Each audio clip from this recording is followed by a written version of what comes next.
Hello students, उम्मीद करती हूँ आप सभी बिल्कुल सुरक्षित होंगे। देखिए बच्चों, ये 4 लाइनें जिनकी एक्सप्लेनेशन मैंने आपको करने के लिए दी थी, हिंदी में तो मुझे कुछ बच्चों ने करके दिखाए, लेकिन इंग्लिश में केवल एक ही स्टूडेंट ने करके दिखाई। अब मैं आपके लिए इसे इंग्लिश में एक्सप्लेन कर रही हूँ, सभी मैच कर लेंगे और सीख लेंगे। क्योंकि जब मैं आपका टेस्ट लूँगी, ज़रूरी नहीं जो 2 पैसे जो स्टेंजा मैंने कराया है मैं इनमें से ही टेस्ट लूँ। मैं पूरी पोएम में से किसी भी स्टेंजा का आपका टेस्ट ले सकती हूँ, तो पूरे ध्यान से इसे सीखिए।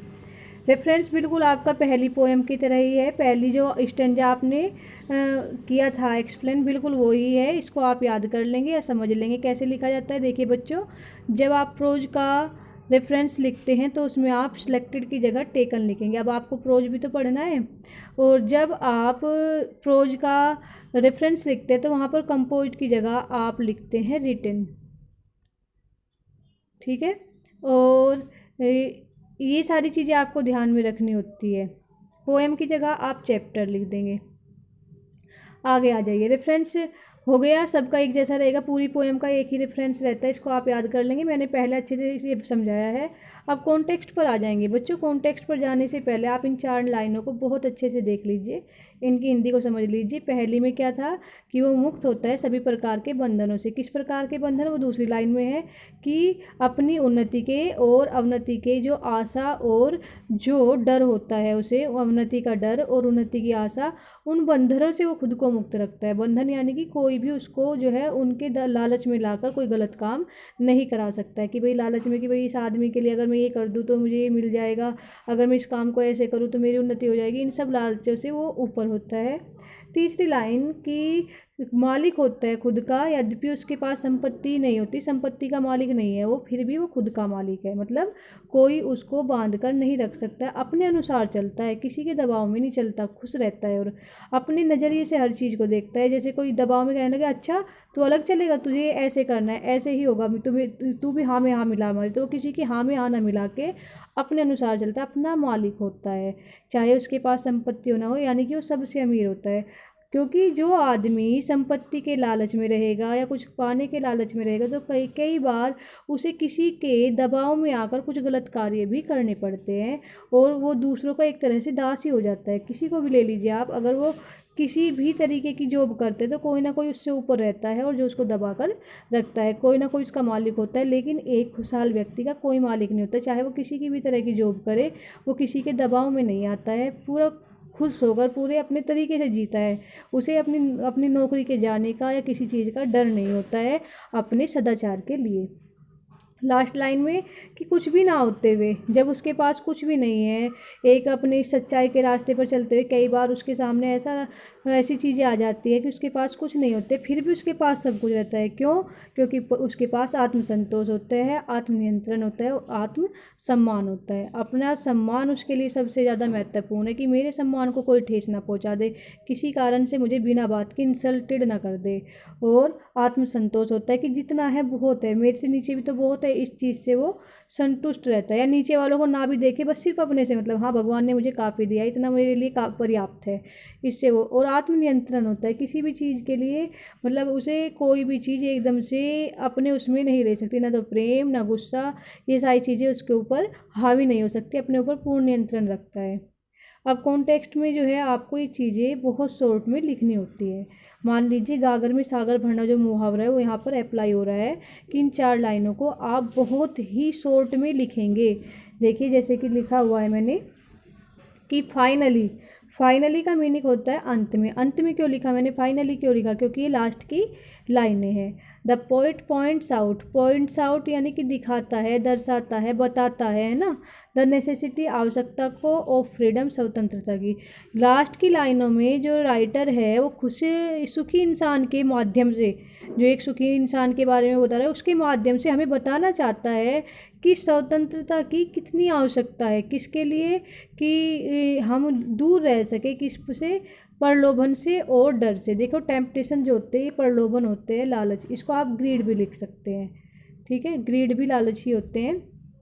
एंड फियर और डर से, कि एक राइटर कहना चाहता है, पोइट कहना चाहता है कि इनसे प्रलोभन और डर से, है ना, डर, हर प्रकार के प्रलोभन और डर से स्वतंत्रता की बहुत ज़्यादा आवश्यकता है, ये कहना चाह रहा है। यानी कि दो लाइनें आ गई आपकी, किसमें तो उन्नति की आशा और अवनति का डर, वो वाली लाइन आ गई यहाँ पर। और पहली लाइन आ गई है कि एक सुखी इंसान को कोई भी बंधन नहीं बांध सकता है, ठीक है। Nothing can bind the happy man, ये भी उनमें से ही है कि कोई भी चीज़, ये दोनों चीज़ मतलब ये जो दो चीज़ बात की है, प्रलोभन और डर। प्रलोभन क्या कि वही जो है राइज होप ऑफ राइज, यानी कि होप ऑफ राइज यानी कि उन्नति की जो आशा होगी तो लालच ही तो होगा उसमें कि अगर मैं ऐसा कर दूँ तो मेरी उन्नति हो जाएगी, तो वो लालच। और ये जो डर है उन्नति का, ये उसको बांध कर नहीं रख सकते। अब देखिए लास्ट की दो लाइनों के लिए यहाँ पर एक ही लाइन दे दी है, his self control is his greatest wealth. यानी कि देखो तीसरी लाइन में क्या कहा था कि वो खुद का मालिक होता है। खुद का मालिक तभी तो होगा जब अपने ऊपर कंट्रोल होगा, तो उसका जो खुद के ऊपर नियंत्रण है वो ही उसकी सबसे बड़ी संपत्ति है। संपत्ति का जिक्र लास्ट वाली लाइन में होता है, दोनों को मिलाकर एक कर दिया गया है कि सेल्फ कंट्रोल ही उसकी सबसे बड़ी संपत्ति है। उसे किसी और संपत्ति की आवश्यकता नहीं है, उसे ना ही कुछ भी ना होते हुए वो सब कुछ उसके पास होता है, यही उसकी सबसे बड़ी संपत्ति है। अब एक्सप्लेनेशन को देखेंगे। उन चार लाइनों को हमने याद किया हुआ है कि भाई वो जो है हर प्रकार के बंधन से मुक्त होता है, उसे ना उन्नति की आशा होती है, ना उन्नति का डर होता है, और किसी भी प्रकार का जो बंधन है उसे बांध नहीं सकता है। उसके मतलब कुछ भी ना होते हुए उसे अपना खुद का मालिक होता है, यद्यपि संपत्ति का मालिक नहीं होता है। और लास्ट में कि चाहे कुछ भी ना हो फिर भी उसके पास सब कुछ होता है। अब देखिए इनको हमने कैसे लिखा है। अकॉर्डिंग टू द पोइट, सारी बात पोइट के अकॉर्डिंग ही तो चल रही है। Life is full of hopes and fears, वही लाइन आ गई कि ज़िंदगी जो है वो भरी हुई है उम्मीदों से, आशाओं से और डर से।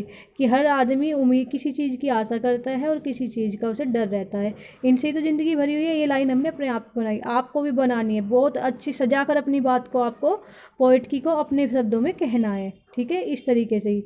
फिर चलते हैं आगे।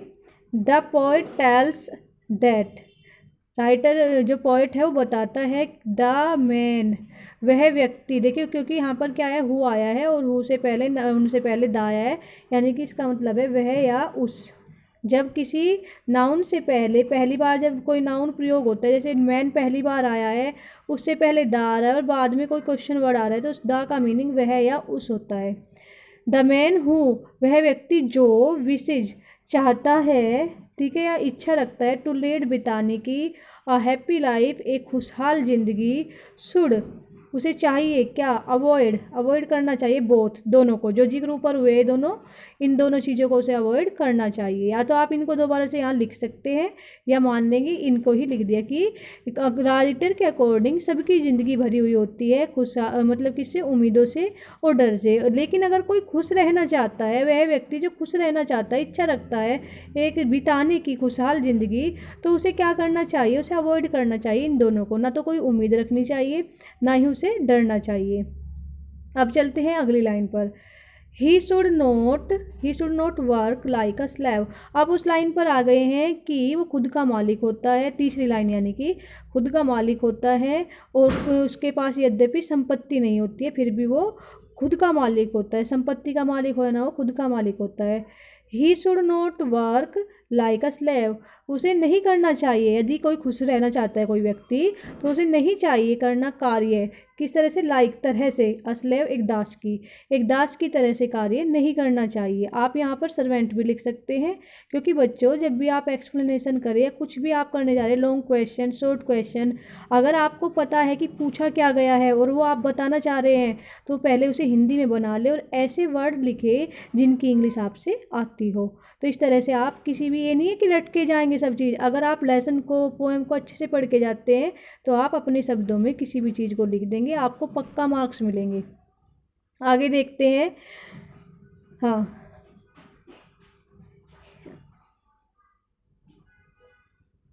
In the hope of successful achievements, देखिए कि he should not work like a slave, उसे एक नौकर की तरह कार्य नहीं करना चाहिए, इन द होप ऑफ, उम्मीद से, उम्मीद में, ऑफ सक्सेसफुल यानी कि सफलतापूर्वक या सफल अचीवमेंट्स उपलब्धियों, मतलब जो प्राप्ति वो चाहता है कि भाई उसे कुछ मैं सफल हो जाऊँ कुछ उपलब्धि पाने में, मतलब मुझे ये पोस्ट मिल जाए या मुझे जो है ये ज़मीन मिल जाए, मुझे ये पैसा मिल जाए, मुझे ये चीज़ मिल जाए, उनको पाने में जो सफलता है उसे सफल होने की उम्मीद में, उस उपलब्धियों को सफल होने की उम्मीद में उसे एक नौकरनी बन जाना चाहिए किसी का, मतलब इस तरह से दास बन जाए वो किसी का कि भाई अगर मैं इसकी पूरी दिन रात गुलामी कर दूँ तो मुझे ये चीज़ मिल ही जाएगी। इस तरह से उसे वर्क नहीं करना चाहिए, इस तरह से अपने को किसी का दास नहीं बना लेना चाहिए किसी छोटी सी उपलब्धि के लिए कि उस उपलब्धि में मैं सफल हो जाऊँ, उसे पाने में सफल हो जाऊँ इस उम्मीद से।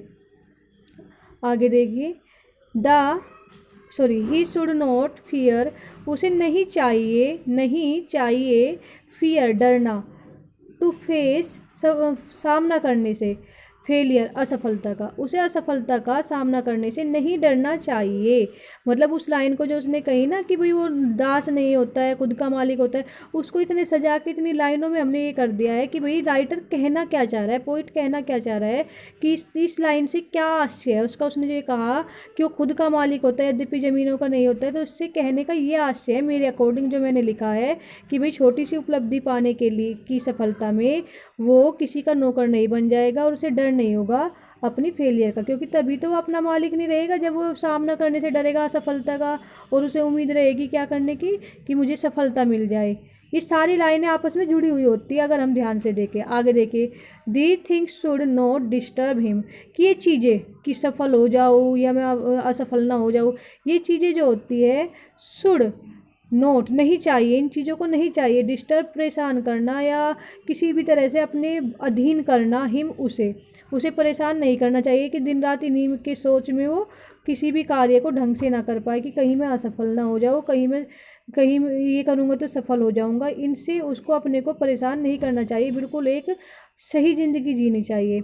He should be master of himself, he should उसे होना, ही शुड बी मीन्स होना, शुड मीन्स चाहिए, उसे चाहिए मास्टर मालिक ऑफ हिमसेल्फ अपना, उसे अपना खुद का मालिक होना चाहिए। ये 3 लाइनें ही अभी तक चल रही है लेकिन एक दूसरे से जुड़ के चल रही है तीनों लाइनें।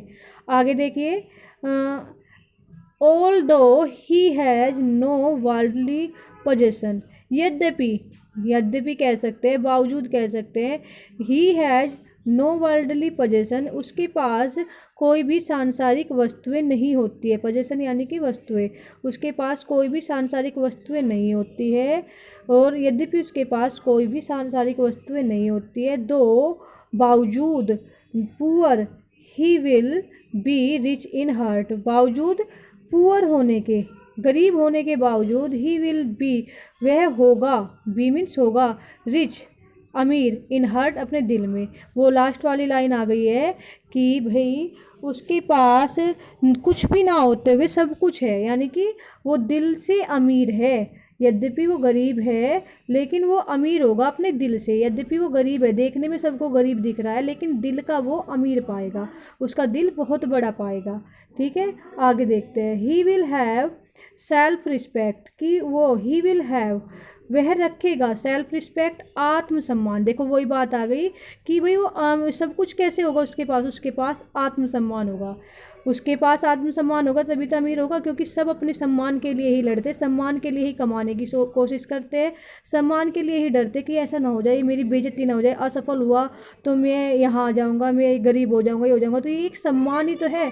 उसके he will have self respect, उसे केवल क्या है वह सेल्फ रिस्पेक्ट रखेगा, आत्मसम्मान रखेगा, और कुछ उसे नहीं चाहिएगा कि भाई सफलता है, सफलता से अपने आत्मसम्मान को नहीं तोलेगा वो, क्योंकि आत्मसम्मान चला जाता है जब हम किसी चीज़ के लालच में किसी के अधीन होना शुरू कर देते हैं। एंड हिज आउटलुक का मीनिंग है दृष्टिकोण, उसका जो दृष्टिकोण होगा विल बी इंडिपेंडेंट, वो स्वतंत्र होगा।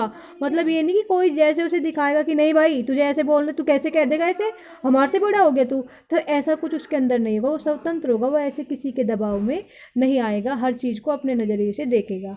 आई होप आपको ये एक्सप्लेनेशन समझ आया होगा।